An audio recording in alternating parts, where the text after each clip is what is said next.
Nuestro tema de esta mañana son las posibilidades de los creyentes. Y dice así la palabra de Dios, leída en el nombre del Padre, del Hijo y del Espíritu Santo.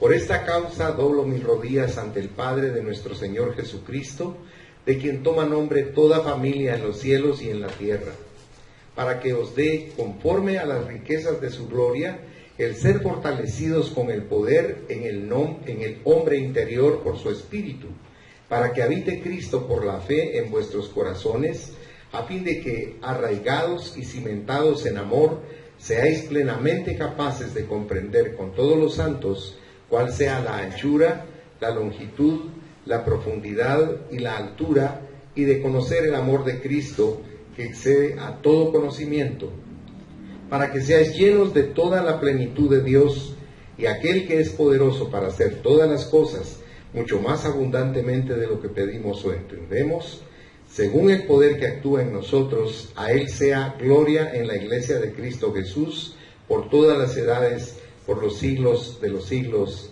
Amén. Padre, te damos gracias por esta palabra y te rogamos que tu Santo Espíritu la sazone y que llegue a nuestro corazón a través de nuestros oídos y produzca el efecto y fruto que tú anhelas en nosotros, Padre. Te lo suplicamos en el nombre de Jesús. Espíritu Santo, quédate en medio de nosotros y en nosotros. Amén, Señor, y amén. Pueden sentarse, mis amados hermanos. Aquí dice Pablo, por esta causa doblo yo mis rodillas. ¿Cuál era la causa? Pedir bendición para nosotros. Pedir bendición para las personas que estaban cerca de él. Fíjense que es bien interesante ver que cuando uno ora y dobla sus rodillas, uno se está postrando ante el único ante el cual uno se unía de esa manera, que es Dios. Porque fíjense que cuando se hizo el templo de Salomón, Salomón consagró ese templo para Dios, pero todo el tiempo que él oró, lo hizo de rodillas y con sus manos levantadas al cielo, sin bajarlas. O sea, hizo una oración propicia para ese acto, para ese momento. Si usted fuera conmigo al primer libro de Reyes, es tan bondadoso, en el capítulo 8, el versículo 54. Primer libro de Reyes 8, verso 54 dice: cuando acabó Salomón de hacer a Jehová toda esta oración y súplica, se levantó de estar de rodillas delante del altar de Jehová, con sus manos extendidas, dice, al cielo. Miren qué actitud más hermosa, y era el rey. Podía haber obviado esa acción, pero él lo hizo porque lo sintió en su corazón. Y Pablo está sintiendo algo especial, porque Pablo se daba profunda cuenta de la inmensa importancia que tenían estas peticiones que él le estaba haciendo al Señor, que él le iba a hacer en ese momento al Señor, porque sabía que como cristianos eran necesarias todas estas experiencias. Y vemos en primer lugar cuáles eran estas bendiciones. Él oró en principio por el poder en el hombre interior, como dice el verso 16, por medio del Espíritu. O sea, es un poder de Dios en nuestro ser a través del Espíritu Santo. Nosotros necesitamos ese poder porque usted habrá experimentado que muchas veces se propone hacer algo en su propia voluntad y comienza bien, pero al poco tiempo flaquea y ya no lo sigue haciendo. Porque en nosotros mismos no existe la energía y la fuerza necesaria para doblegar nuestro propio ser. Pero cuando usted deja que el poder de Dios entre en usted, eso es muy diferente. Y eso es lo que Pablo está haciendo aquí. Si usted le pone atención al versículo 16, dice: para que os dé conforme a las riquezas de su gloria el ser fortalecidos con poder en el hombre interior por su Espíritu. O sea, el Espíritu Santo viene a nosotros y nos da esa fuerza que necesitamos. A veces que creemos que necesitamos fuerza para luchar contra otras personas, pero estamos equivocados. La fuerza y conocimiento que Dios nos da es para que nosotros luchemos contra nosotros mismos. A veces nosotros le echamos la culpa al diablo de todo lo que nos pasa, porque siempre tenemos el hábito de culpar a otros de nuestras propias acciones. Pero la realidad es que aquí nos está mostrando el Señor que cuando tenemos al Espíritu Santo somos capaces de reconocer cuando nos equivocamos. Hacemos a un lado ese orgullo tan terrible que gobierna nuestro corazón. El poder del Espíritu Santo en el hombre interior es la necesidad suprema de cada cristiano en nuestros propios días. Yo le escribí una nota que se llama el poder de Dios. Cuando un creyente realmente conoce a Dios, fíjese el encabezado. Cuando un creyente realmente conoce a Dios, mire, yo le voy a hacer una pregunta. ¿Se conoce usted a sí mismo? No nos conocemos. Ahora, si yo le pregunto, ¿conoce usted a Dios? No nos conocemos, hermanos. Fíjense pues, entonces dice aquí, experimentamos el poder, y es el poder de Dios el que estamos experimentando.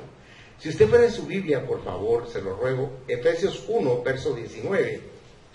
Dice en Efesios 1, verso 19, y cuál la supereminente grandeza de su poder para con nosotros los que creemos, según la operación del poder de su fuerza. Ahora, advirtamos cómo se describe el poder de Dios. En primer lugar, dice supereminente, del griego uperbalón, que quiere decir excedente, sin límites, inconmensurable, más allá de toda imaginación. Mire qué tremendo cuando uno analiza lo que la Biblia nos dice en relación con el poder de la grandeza de Dios. Cuando nos dice grande, es del griego megatos, que es poderoso, explosivo, sin medida. De esta palabra viene la palabra megatón, que mide el poder explosivo atómico. Y Dios lo ha puesto a nuestra disposición total. Eso es maravilloso, saber que tenemos todo ese poder para nosotros. Ahora, si usted me acompañara a Efesios 6 y versículo 10, aquí viene otra exhortación de parte de Pablo para nosotros, donde nos dice: por lo demás, hermanos míos, fortaleceos en el Señor y en el poder de su fuerza. Note que no dice que nos fortalezcamos a nosotros mismos, sino que nos fortalezcamos en el poder de su fuerza, de la fuerza de Dios. Y la fuerza de Dios es su Santo Espíritu. Entonces dice en Efesios 6:10, por lo demás, hermanos míos, fortaleceos en el Señor y en el poder de su fuerza. El creyente debe ser fuerte en el Señor, y aquí Pablo emplea tres palabras diferentes. Dice fortalecerse, del griego endunamú, que es poder y fuerza, eso quiere decir. Luego usa la palabra poder, que en griego es kratos, y eso quiere decir poder y dominio ilimitado sobre todo. La tercera palabra que emplea en esta porción es fuerza, la fuerza del Señor, que viene del griego ischous, que quiere decir capacidad para utilizar su fuerza con sabiduría y perfección. Note cuando uno tiene la fuerza de Dios, tanta característica que se aúna a nuestro haber, con el propósito de que no solo incrementemos nuestro conocimiento de las cosas de Dios, sino podamos utilizarlo con fuerza y con poder. Por ejemplo, si usted viene con un enfermo y ora por él, ¿qué lleva usted en su mente? ¿Lleva la certeza de que al tocarlo y orar por él se va a sanar? ¿O va diciendo usted en su corazón, ay, ojalá que se sane cuando ore por él? Porque fíjese que tenemos una tremenda ambigüedad cuando hacemos estas cosas, porque no nos hemos habituado a usar esa fuerza que Dios nos da. ¿Será que el que ora por un enfermo es el que lo cura? No, es Dios. ¿Y Dios qué es lo que hace? Que el enfermo reciba el don de sanidad. La gente equivocadamente dice, cuando yo oro yo tengo el don de sanidad. No, el don es de quien lo recibe. Uno ora para que ese don descienda sobre la persona que necesita ese don para poderse sanar. Se recuerda que ni Jesús puso las manos sobre aquel criado del centurión, y el centurión, ¿qué le dijo? Yo no soy digno de que entres en mi casa, le dijo, pero yo tengo autoridad, y cuando yo digo algo, lo hacen. Y hay personas sobre mí que tienen autoridad sobre mi vida y dicen, haz aquello y lo hago. Por lo tanto, si tú dices la palabra, si tú ordenas que mi criado sea sano, yo estoy seguro que va a ser sano.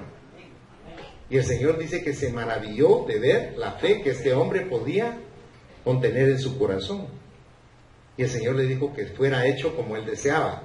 Y en aquella misma hora fue sano su siervo. Entonces el don de sanidad le llegó a través de la oración que hizo a distancia al Señor, al enfermo, y recibió ese don divino de sanidad. Miren qué maravilloso es poder comprender estas cosas, porque nosotros deberíamos de agradecerle a Dios tantos recursos que nos da. Nosotros tenemos tantas cosas de poder de Dios, pero no las usamos, hermanos, y eso nos amarga, nos frustra y nos quita el gozo, cuando podríamos utilizar todo este poder que Él tiene. Incluso nosotros debemos pensar en que cuando estamos fatigados y cansados, aún ahí el Señor nos da poder. Si usted va a Isaías 40, es una porción muy conocida, hasta un canto hay de esto. Isaías 40 del 29 al 31 dice: Él da esfuerzo al cansado y multiplica las fuerzas al que no tiene ningunas. Los muchachos se fatigan y se cansan, los jóvenes flaquean y caen. Pero los que esperan a Jehová tendrán nuevas fuerzas, levantarán alas como las águilas, correrán y no se cansarán, caminarán, dice, y no se fatigarán. ¿No le parece a usted algo extraño eso, verdad? Porque lo lógico es que todo esfuerzo que hagamos con nuestro cuerpo nos va a cansar. Pero aquí está diciendo que si nos abocamos a Dios y esperamos de Él, la fuerza que nos va a dar nos va a hacer incansables, infatigables, porque es una fuerza superlativa, sobrenatural, fuera de lo que es nuestro contexto humano. Otra de las cosas por las que oró Pablo fue por la presencia residente. Si usted se recuerda, leímos en el verso 17 que para que habite Cristo por la fe en vuestros corazones. Yo le pregunto a ustedes, ¿usted tiene la certeza de que Cristo está habitando en su corazón? Amén. Gloria a Dios, porque fíjense que ese es el propósito de la oración que está haciendo Pablo, de saber que Él está en nosotros, de que Cristo no nos deja, de que Cristo mora en nuestro interior. Cuando usted tiene visitas en su casa, ¿se ha fijado que usted toma una actitud muy ética? Porque hay personas que lo están observando en la privacidad de su casa. Ahora imagínese si usted se diera cuenta del invitado que permanece en su corazón, ¿cómo cree que actuaríamos si tuviéramos conciencia de ello? Porque es Dios, nada menos que Dios el que está en nuestro corazón. Creo que tendríamos una actitud maravillosa por saber que Él está morando en nuestro corazón. Porque no puede haber de ninguna manera poder espiritual en un lugar donde no se honra a Cristo. ¿Por qué nos manda el Señor que nos limpiemos? Porque nosotros somos templo del Espíritu de Dios. Ahora, ¿será que a Dios le gusta un templo sucio?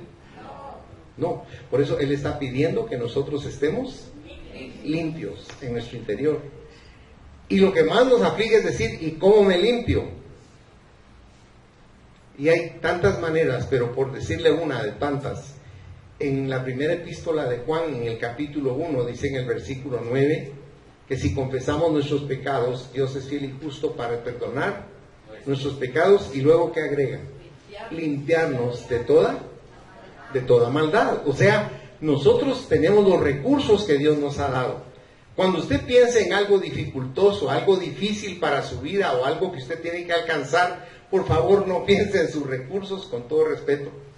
Piense en los recursos que usted posee a través de Dios. Porque si Dios está en usted, se cumple lo que Pablo escribe en Filipenses 4:13, donde dice: todo lo puedo en Cristo que me importa. No somos nosotros. Usted a veces quisiera meterse a hacer algo y dice: ay no, pero es que yo no puedo. Porque es lo más común en nosotros. Ese no puedo lo tenemos en la punta de la lengua. Yo no sirvo para eso. Póngame a barrer si quiere, pero no va a poner a predicar.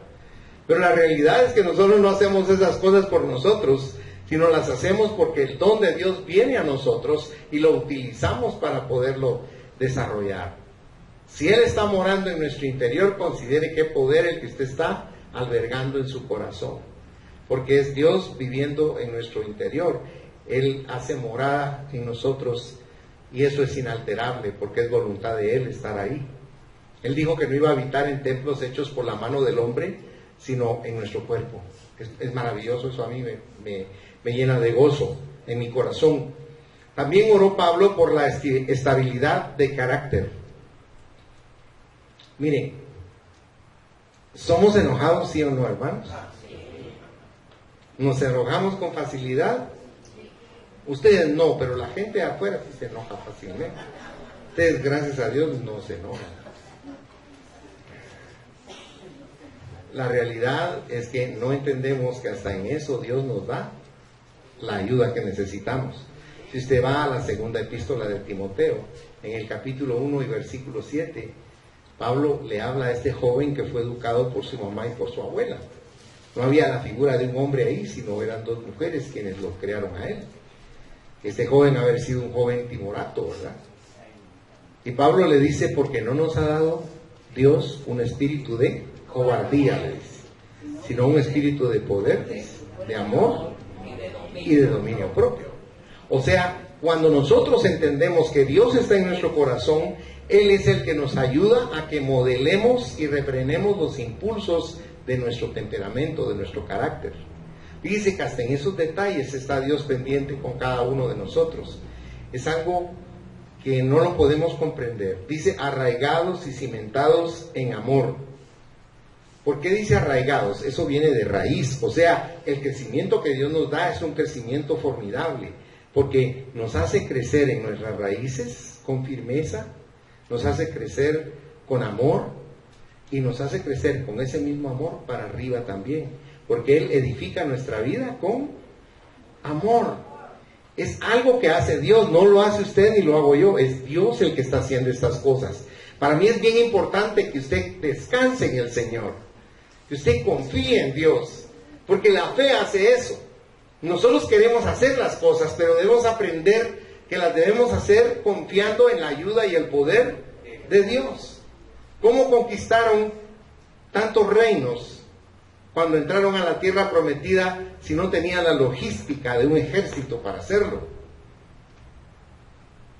Porque el Señor, ¿cómo le dijo a Josué? Si usted se recuerda, esfuérzate y sé valiente, pero le agregó, no temas ni desmayes, porque yo tu Dios estaré contigo en donde quiera que. O sea, debemos convencernos que no hay nada dificultoso para nosotros si confiamos realmente en la ayuda de Dios, y que Dios lo que quiere es que nosotros salgamos adelante. Él nos catapulta con su fuerza de amor para que podamos hacer esas cosas. Vayan conmigo a Colosenses 2, versículo 7, si está bondadoso. Y Colosenses 2, verso 7 dice, arraigados y sobreedificados en Él, y confirmados en la fe, así como habéis sido enseñados, abundando en acciones de gracias. O sea, siempre que usted va a hacer algo, antes de recibirlo, agradézcaselo a Dios como que ya lo hubiese recibido, porque a eso le llamamos nosotros fe. Claro que la fe choca con nuestra manera tan racional de ver y de sentir y de analizar las cosas. Pero Dios tiene una manera tan sobrenatural de hacerlas que nos vamos acostumbrando a ver ese poder tan maravilloso de Él. Usted va con prisa en el tráfico y le dice, Señor, ayúdame, por favor, ábreme camino. Y de una manera inexplicable usted avanza en medio del tránsito. Ese es por ponerle un ejemplo baladí, sencillo, simple. Pero hay cosas más difíciles donde solo ese poder, cuando usted confía en Él, toma lugar en nuestra vida y vemos las transformaciones y cambios que produce sobrenaturalmente. Porque ¿cómo nos cuesta creer que Dios a nosotros nos conceda tanto favor? No nos creemos merecedores de eso, pero déjeme explicarle algo. No existe un ser humano que sea merecedor de eso. Nunca ha existido. ¿Por qué es que Dios nos ayuda y nos concede tantas cosas? Por algo que se llama gracia. ¿Y qué es la gracia? Es un regalo inmerecido. ¿Habrá alguno de nosotros que merezca la gracia de Dios, hermanos? No. Pero ahí vemos ese amor de Dios tan maravilloso, tan desbordante. Un amor que no tiene como privilegios especiales, sino es un amor para todos nosotros. Si a uno le dijeran, mire, hay que darle tal galardón a fulano, tal, no, ese no. Mejor déselo a fulano, ese me cae bien a mí. Porque así somos los seres humanos, pero Dios sí es equitativo, es justo y no hace acepción de personas. Pablo oraba también por el ensanchamiento de la comprensión, y créame que esta es la médula de esta enseñanza. Son 2 versículos, el 18 y el 19.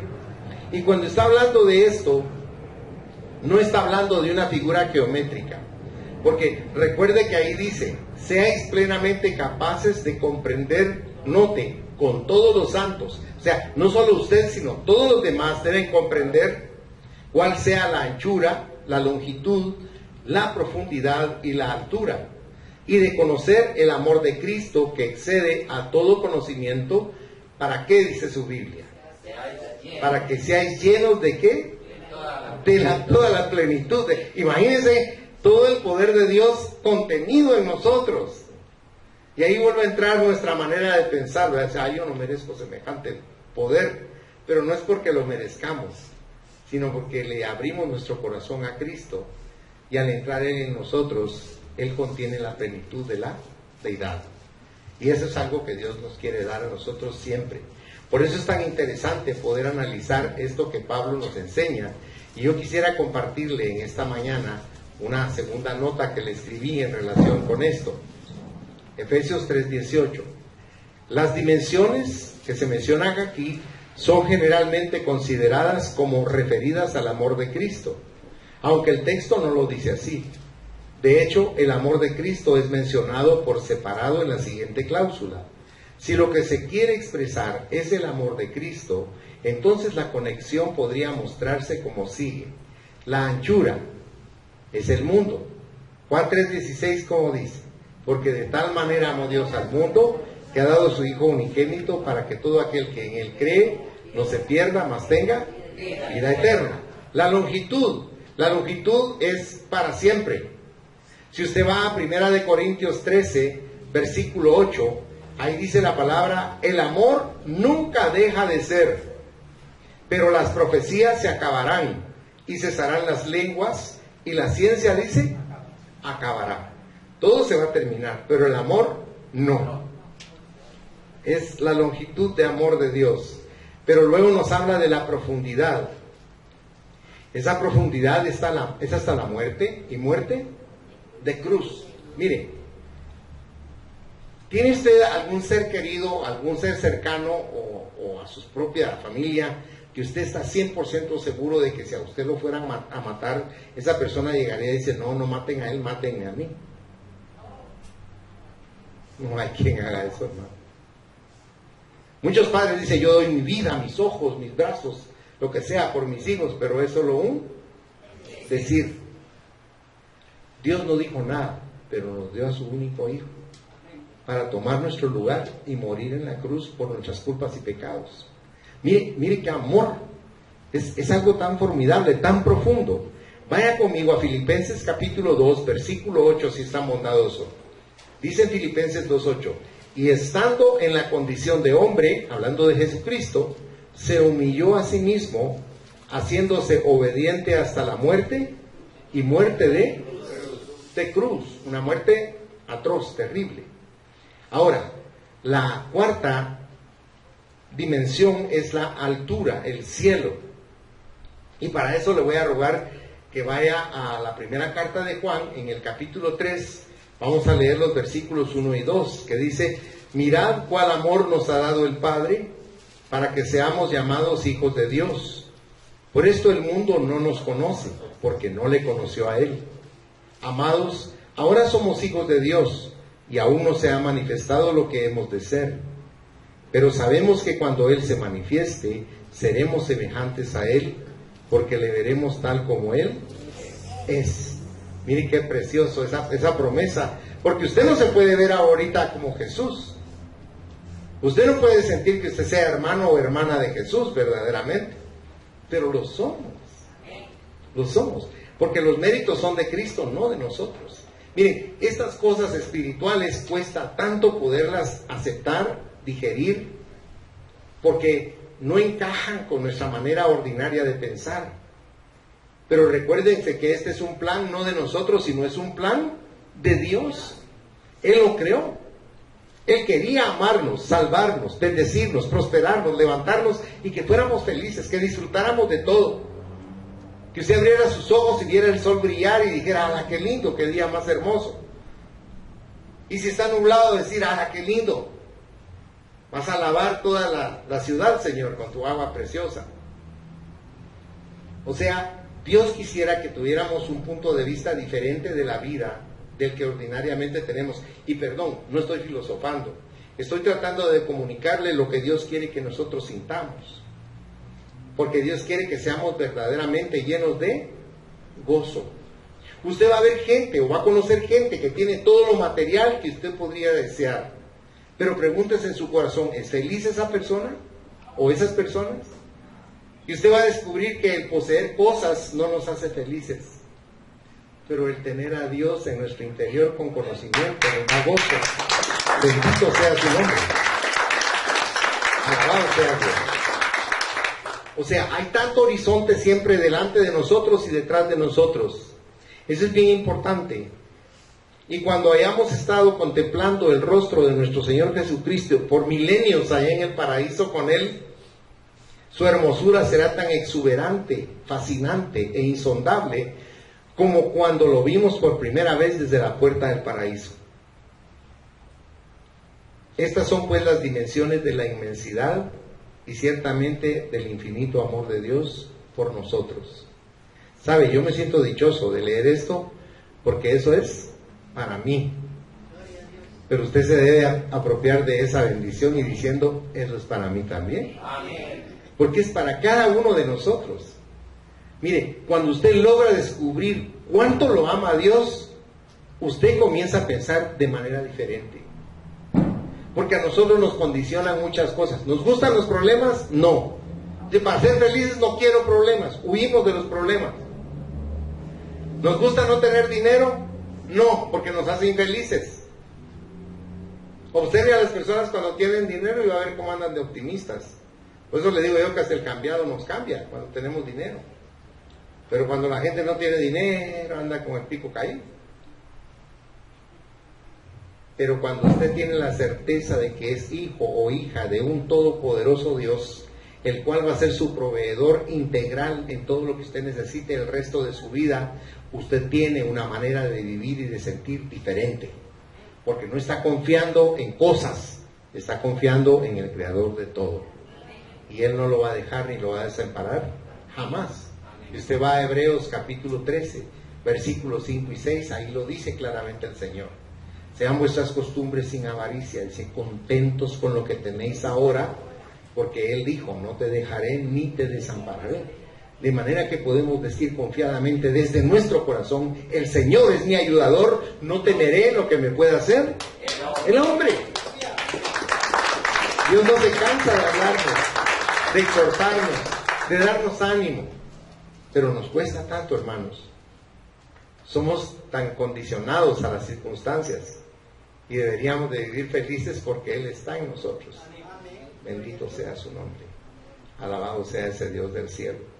Porque es un gran descubrimiento hallar la inconmensurable magnitud de aquel amor con el que Cristo nos ha amado.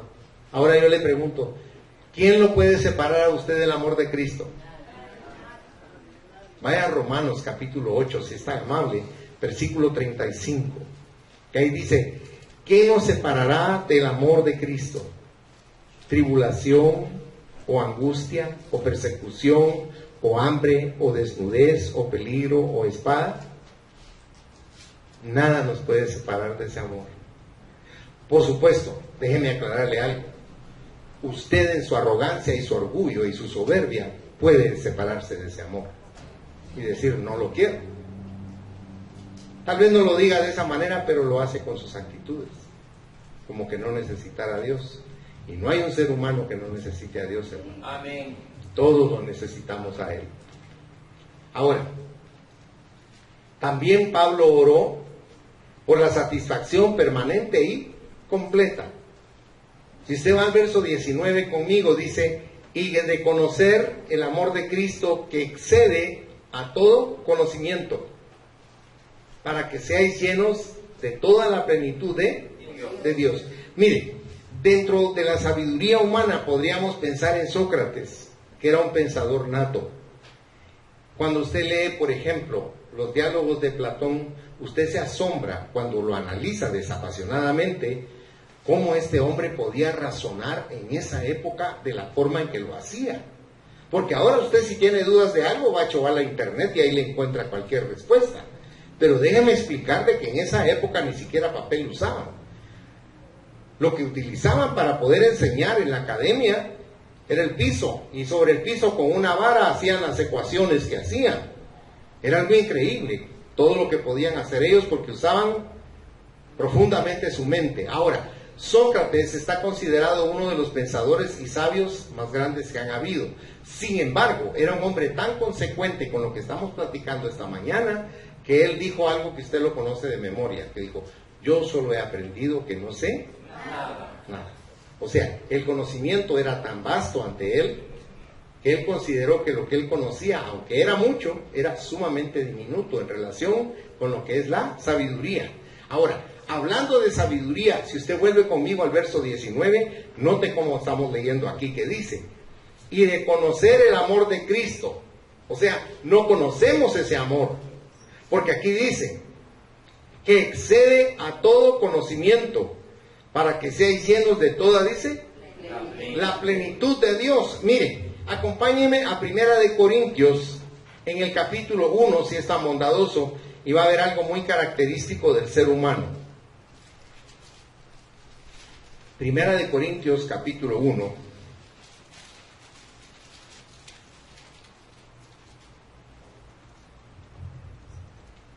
Dice en el versículo 20: ¿dónde está el sabio?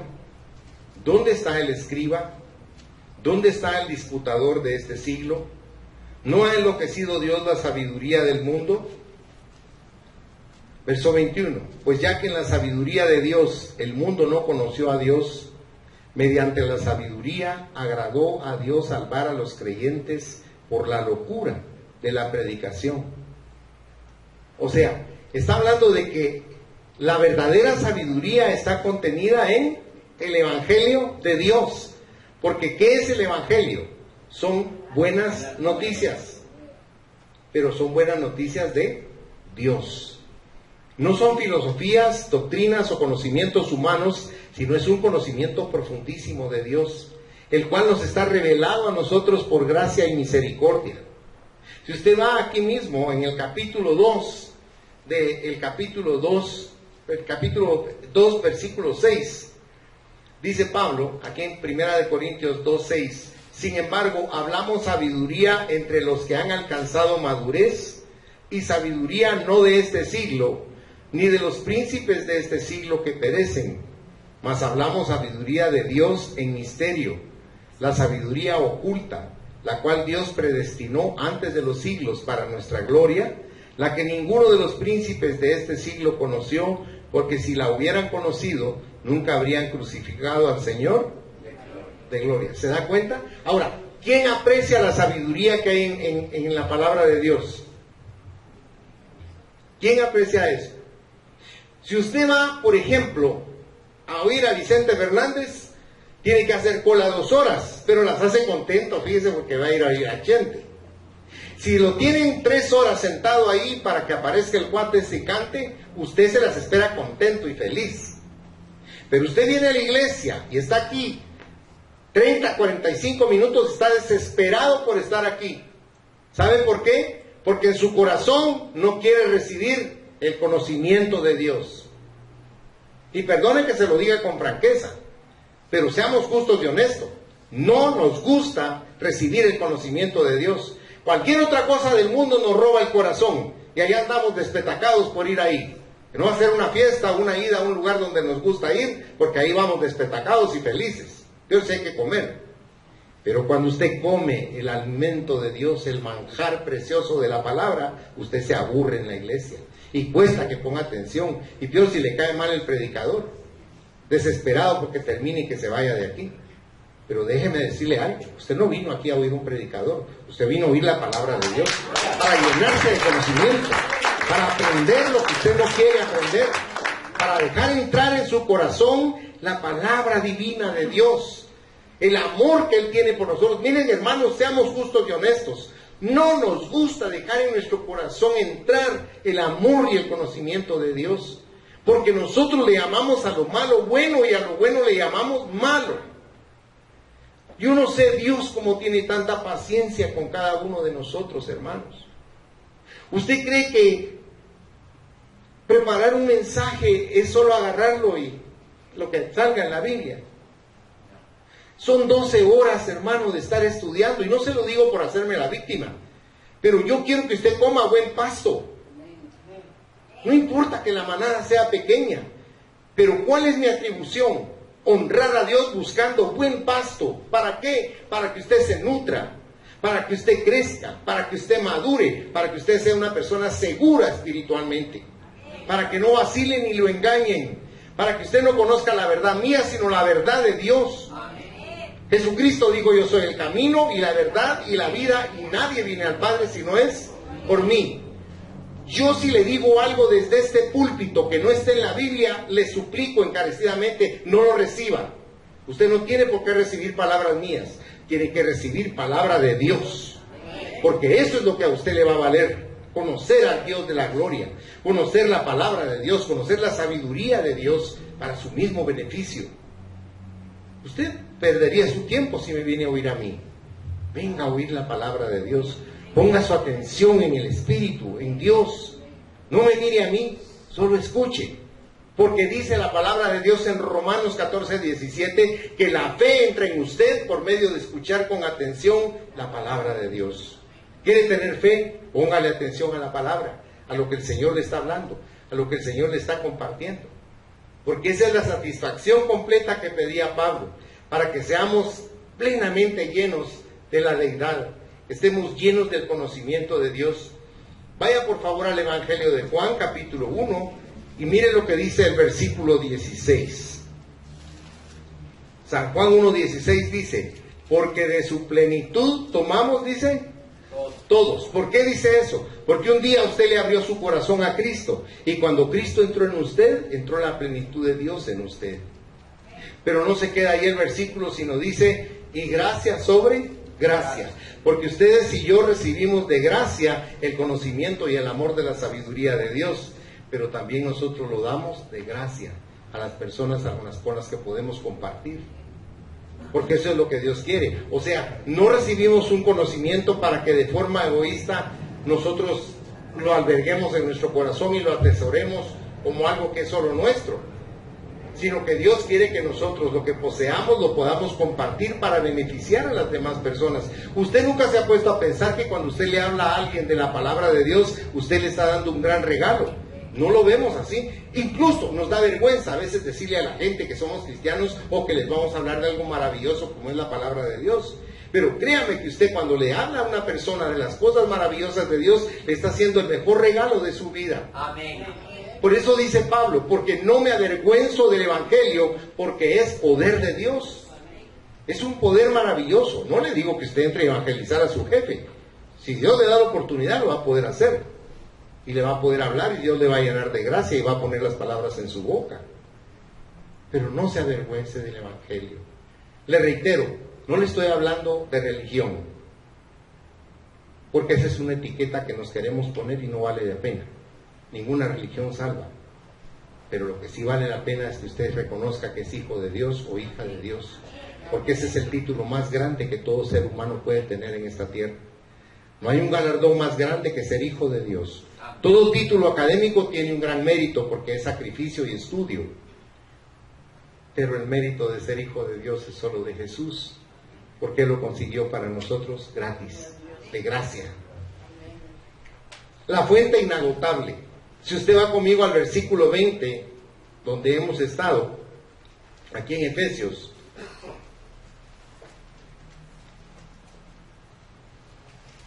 dice ahí la palabra de Dios: y de conocer el amor de Cristo que excede a todo conocimiento, para que seáis llenos de toda la plenitud de Dios.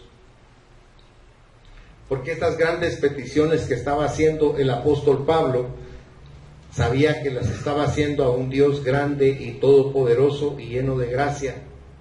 Sabía y creía lo que nosotros olvidamos con tanta facilidad.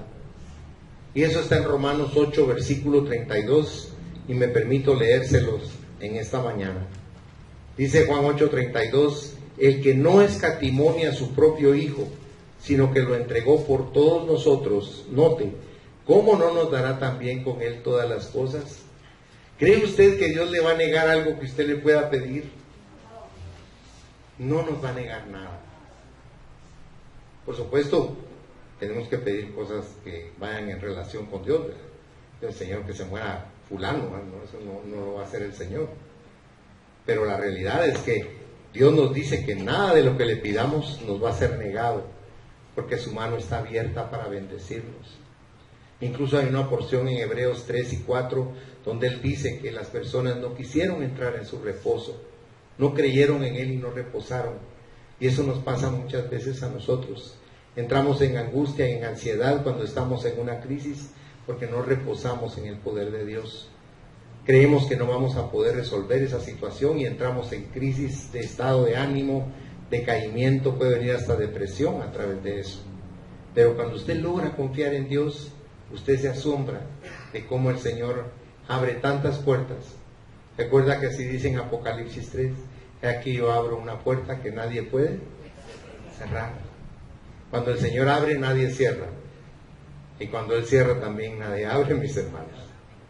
Si esta magna verdad reinara sobre nuestras oraciones, cuán diferentes serían nuestras oraciones, ¿verdad? Sabiendo que la llenura de esa fuente inagotable que es Dios está en nosotros y que no nos va a negar nada de lo que nosotros le pidamos. Pero la medida de nuestra fe, ¿cómo es? Es la que mide lo que vamos a recibir de Dios. Porque conforme a nuestra fe es que nosotros recibimos. Si usted cree en su corazón verdaderamente, usted va a recibir todo lo que pide de Dios.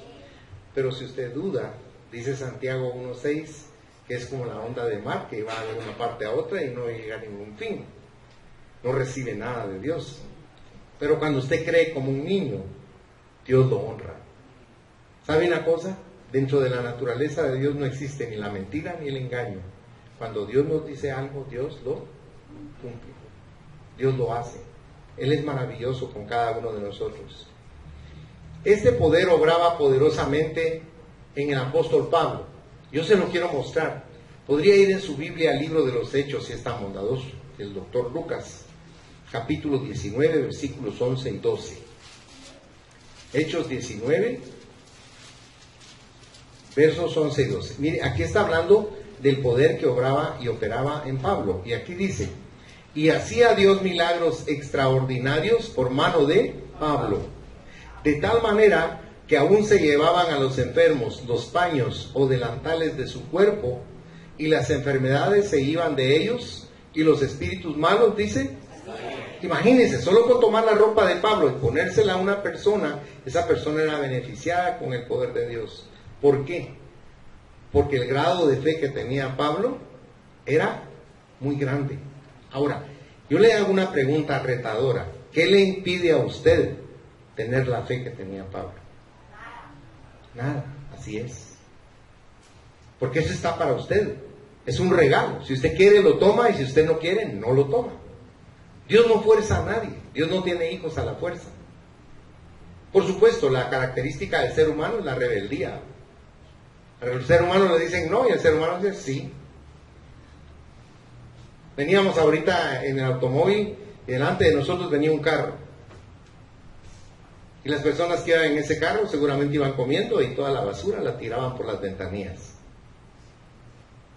¿Será necesario que haya un rótulo en la carretera que diga no tire la basura?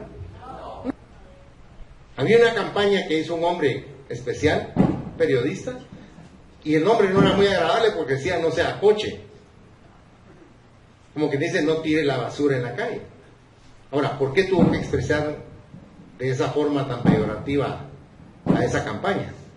Porque nosotros no entendemos, hermanos. Nosotros no entendemos. Dice que el Señor mismo dice en la Biblia que nos invita para que nosotros lleguemos a Él y cambiemos. Y dice que nosotros le decimos a Él, sí, entendemos y comprendemos, pero no lo vamos a hacer. Porque nosotros hacemos lo que nos da la gana. Es triste, pero desgraciadamente así es. Ahora vea la fe de las personas que cita la carta a los hebreos. Vaya conmigo a Hebreos en el capítulo 11 y vamos a leer ahí los versículos del 32 al 34. Y dice en esa porción: ¿y qué más digo?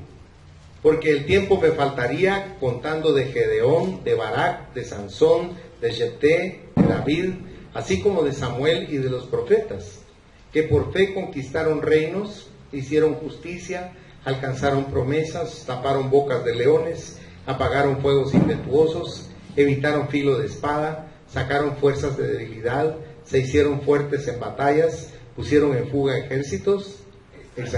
¿Qué le parece el poder de la fe? Porque con fe podemos hacer cosas que para nosotros ordinariamente serían imposibles de hacer. Y concluyo el mensaje con esto para que usted se vaya tranquilo rápidamente y ya no pierda aquí más su tiempo. La medida del don de Dios. Dice en el versículo 16, según las riquezas de su gloria, dice ahí. Y nosotros creemos que conocemos algo de las riquezas de su gracia, pero aquí está hablando de algo distinto. Si usted va conmigo a Efesios 1, versículo 7, dice, Efesios 1, 7, en quien tenemos redención por su sangre, el perdón de pecados, ¿y qué dice así? Según las riquezas de su gracia. Ahora, aquí nos está hablando de las riquezas de su gloria, si usted le pone atención. Porque si el Señor Jesucristo, cuando se encarnó aquí en la tierra, y aquí estoy concluyendo de veras, si el Señor Jesucristo, no teniendo recursos económicos, no teniendo absolutamente ni almohada donde recostar su cabeza, o sea, una persona sin recursos, sin gran nombre pomposo, ni sin amistades de la high life, ni nada de eso, ni en el gobierno, el Señor Jesucristo daba tanta riqueza a las personas. Imagínense un ciego pudiendo ver, un leproso sanado de la lepra, una persona sin poder caminar, pudiendo caminar, una persona muda, pudiendo hablar, un sordo, pudiendo escuchar. Claro, para usted eso no tiene tanta trascendencia porque no lo es, pero si usted fuera sordo, ciego, mudo, manco, cojo, usted entendería lo que es eso. Y entonces usted vería la altura de la riqueza de Dios en esa época, que Él estaba humanamente como pobre en la tierra, entre comillas. Ahora, piense ahora que Él está en la gloria eterna, como Dios eterno, sentado en su trono y en su majestad. ¿Cuántas más cosas no nos dará a nosotros? Si ahora es el Todopoderoso el que está extendiendo su mano abierta para bendecirnos, para levantarnos, para llenarnos, porque con facilidad caemos en la depresión, pero Dios también extiende su mano y escucha nuestro clamor y nos saca de ese hoyo profundo y cenagoso y pone nuestros pies sobre la roca que es Cristo. Y entonces nosotros podemos reírnos de la vida, porque es Dios quien está sosteniendo nuestro ser. Es la roca divina donde estamos anclados con amor. Cierre sus ojos, por favor. En conclusión, si en su pobreza Él podía hacer tanto para bendecir y enriquecer almas necesitadas, ¿cuánto más ahora, habiendo entrado en la herencia de la gloria de su Padre, donde toda autoridad le ha sido dada en el cielo y sobre la tierra? Si tú crees esto, puedes pedir y vas a recibir, porque Él da a todos abundantemente y sin reproche. Y si tú nunca le has abierto tu corazón a Jesús, yo quiero invitarte para que le digas: Señor Jesús, yo necesito conocerte, y por eso te abro mi corazón, para que entres en mi ser y me des revelación de tantas cosas que ignoro. Ayúdame a cambiar mis actitudes, mi arrogancia, mi orgullo, mi autosuficiencia. Ayúdame, Señor, a dejarte entrar en mi interior como mi Salvador personal, como mi único Dios, como el recurso más grande que tengo en esta existencia. Lléname de tu Santo Espíritu y de tu paz, Señor, porque la necesito. Y cambia la perspectiva de mi vida para que pueda ver las cosas a través de tus ojos y pueda ver con optimismo todo lo que me rodea, Señor. Bendíceme llenándome, Padre, en esta mañana, te lo ruego. en el nombre de Jesús. Sigan orando, mis hermanos. Y si alguien hizo esta oración por primera vez en su vida, levante su mano. Yo quiero bendecirle. Yo quiero orar por usted.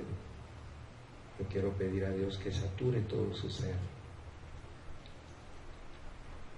Señor Jesucristo, yo te doy gracias porque cada persona en este recinto ya te tiene morando en su interior. Yo te pido, Señor, que tú abras su entendimiento de tal forma que pueda comprender cuán grandes ventajas tenemos contigo en nuestra vida, porque tú anhelas, Señor, que nosotros disfrutemos de todo el cuidado que has puesto sobre nosotros y de tantas posibilidades que tenemos como creyentes tuyos. Ayúdanos, Padre, a poner nuestro corazón y nuestra mente en ti, y que la bendición tuya nos embargue durante todo el resto del día, y que podamos meditar en estas cosas que tú nos has regalado sin que nosotros nos esforcemos. Te agradecemos todo lo que nos das en el nombre de Jesús, Padre eterno, con la unción del Espíritu Santo. Amén, Señor, y amén.